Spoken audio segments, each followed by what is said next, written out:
అధికారంలో లేకపోయినా కూడా నేను కష్టపడి పార్టీని ఇక్కడ బలోపేతం చేయడానికి పనిచేయడం జరుగుతుంది కూడా. ఇప్పుడు అధిష్టానం నామినేట్ పోస్టులు భర్తీ చేస్తుంది. ఈ నేపథ్యంలో మీరు స్థానిక ఎమ్మెల్యే భువనగిరి పార్లమెంట్ సభ్యులు వాళ్ళ సహకారం మీకు ఉంటుందా? 100% ఉంటుందండి. ఎందుకంటే పార్టీ కష్టపడి పనిచేసిన వాళ్ళకి తెలుసు నా గురించి, నువ్వెవరో చెప్పాల్సిన పని లేదు.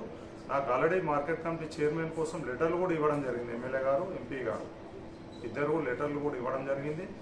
మన ప్రజాపాలనలో మన ముఖ్యమంత్రి రేవంత్ రెడ్డి గారు కూడా కష్టపడ్డోళ్ళకు, పార్టీకి పనిచేసినటువంటి వాళ్ళకు నేను పదవులు ఇస్తా అని చెప్పడం జరిగింది. మాకు గౌరవం దక్కుతుందని మేము అనుకుంటున్నాం.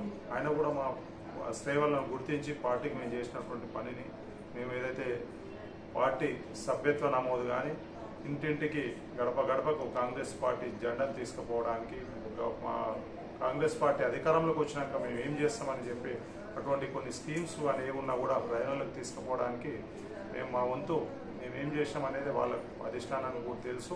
నేను చెప్పుకోవాల్సిన అవసరం కూడా లేదండి. మీకు ఎక్కడో నిరాశ నిస్పృహ ఉన్నట్టు మీలో కనిపిస్తుంది. అది మేము రాదని మేము అనుకోవచ్చా? ఉంది కొద్దిగా. ఎందుకంటే పైరవికారులు కొంతమంది వాళ్ళ పాపం కట్టుకోవడానికి వాళ్ళు ఉన్నది లేనట్టుగా చూయించుకొని పైరవి చేసి పోస్టు తెచ్చుకోవాలని ప్రయత్నం చేస్తున్నారని మాకు కొంతమంది ద్వారా తెలిసింది. కానీ అయినా కూడా ముఖ్యమంత్రి గారు, ఇక్కడ ఉన్నటువంటి మా ఎమ్మెల్యేలు, మంత్రులు వీళ్ళు కూడా ఖచ్చితంగా పనిచేసినటువంటి వాళ్ళకే గుర్తింపు ఇస్తారనేది అనే ధైర్యం, నమ్మకం అయితే నాకు ఉన్నది. రాకపోతే మీ భవిష్యత్ కార్యక్రమం ఏంటి? తర్వాత మా కార్యకర్తలు అందరి నిర్ణయము.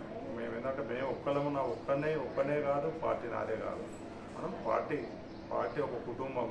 ఇక్కడ మండలం కానీ, మున్సిపాలిటీ కానీ, కాన్స్టిట్యున్సీ కానీ, రాష్ట్రంలో కానీ కాంగ్రెస్ పార్టీలో కొన్ని సందర్భాల్లో కొన్ని ఏవో జరగవచ్చు. కానీ దాన్ని మేము సమిష్టిగా కూర్చుంటాం. మా పార్టీ కార్యకర్తలందరి అభిప్రాయాన్ని నిర్ణయాలు తీసుకుంటాం. తదుపరి ఏందనేది పార్టీ అధిష్టానం దృష్టికి తీసుకెళ్తాం. Thank you Jayaprada. Best of luck. Thank you.